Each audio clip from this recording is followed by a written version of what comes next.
Hello everyone, I am Shalu. Welcome to my channel where I post videos related to books. Today I am super excited to share with you what my book club read during 2024.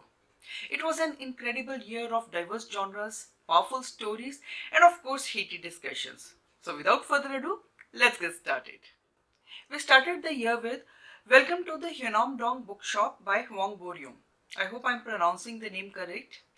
The novel follows Yeongju, a South Korean woman who wants to get back to reading, and she opens a bookstore in Hyeonam-dong. And things progress from there to becoming a better reader, choosing books for the bookstore, starting a book club, and doing Q&As with the authors. This heartwarming Korean novel about finding solace in books and reading was the perfect start of the year. It reminded us all why we fell in love with reading in the first place. February brought us cozy vibes with Legends and Lattes by Travis Baldree. This low-stakes fantasy about an orc opening a coffee shop had us craving for lattes and rooting for unconventional heroes. If you want to read something truly heartwarming and delightful, then this book should be on your list. In March, we turned to Pulitzer Prize literary fiction with Trust by Hernan Diaz. The plot revolves around a financier and his wife who not only survived the crash of 1929 but thrived and added to their wealth by well-timed financial decisions. This layered, thought-provoking novel about wealth and power sparked some of our deepest debates yet. April was all about science fiction with Project Hail Mary by Andy Weir.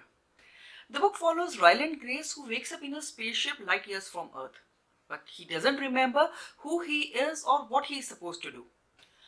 But whatever it is, it must be important, otherwise he wouldn't have been sent on this mission with two other astronauts. Unfortunately, neither of them survived and he is the only one on the spaceship. He is Earth's only hope for survival.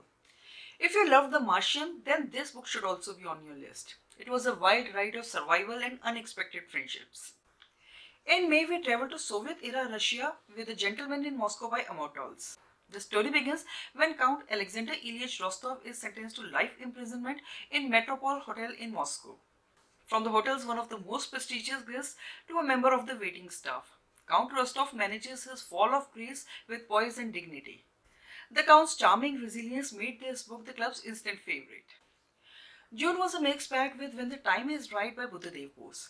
Originally written in Bangla, this is a classic tale set in early 1900s. Divided into three parts, the book follows the journey of the protagonist Swati Mitra from her birth, childhood to a demure yet bold woman.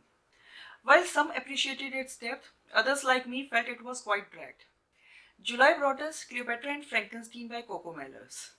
Cleo and Frank meet on a New Year's Eve and get married within 6 months. She an early 20s artist and he a middle-aged ad executive bond over their troubled family histories and seek solace in each other. Their caustic relationship, however, doesn't prove to be as picture perfect as it seems. This modern love story with messy, flawed characters had us all reflecting on relationships and choices. August was Classic Literature Month with Cranford by Elizabeth Gaskell. Cranford depicts the lives and preoccupations of the inhabitants of a small village, their petty snobberies, their appetite for gossip, and their loyal support in times of need. His delightful charm and small-town humor was refreshing. In September, we ventured into mythology with Circe by Madeline Miller. Circe chronicles the life of a lesser god. Circe is the daughter of the mighty god Helios, the living embodiment of the sun. She is born without any particular talents or powers. When she discovers her affinity for witchcraft, her father banishes her to a lonely island, and in doing so, sets her free. This retelling of Circe was both empowering and beautifully written. October had us breaking course with The Rose Code by Kate Quinn. Set in World War II, this story about feeble codebreakers was both gripping and emotional.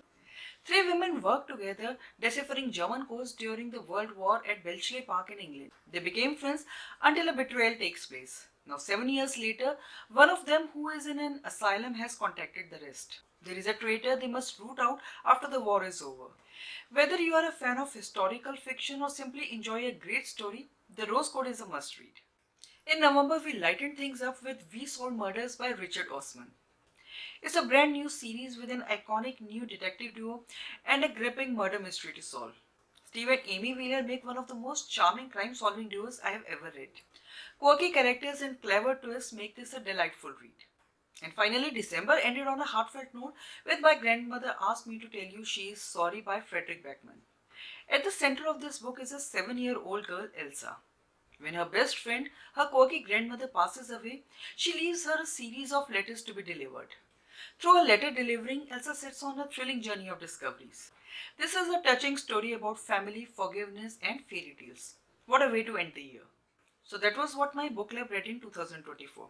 It was an amazing year of stories that made us laugh, cry, and think. Have you read any of these books? If yes, then do share your thoughts in the comment section. Also share with me which books you have read recently. And if you have enjoyed this video, then please like, comment and share. And if you want to see more such bookish videos, then please subscribe to my channel. And do not forget to hit the bell icon so that you get notified every time I post a new video. Until my next video, bye and take care.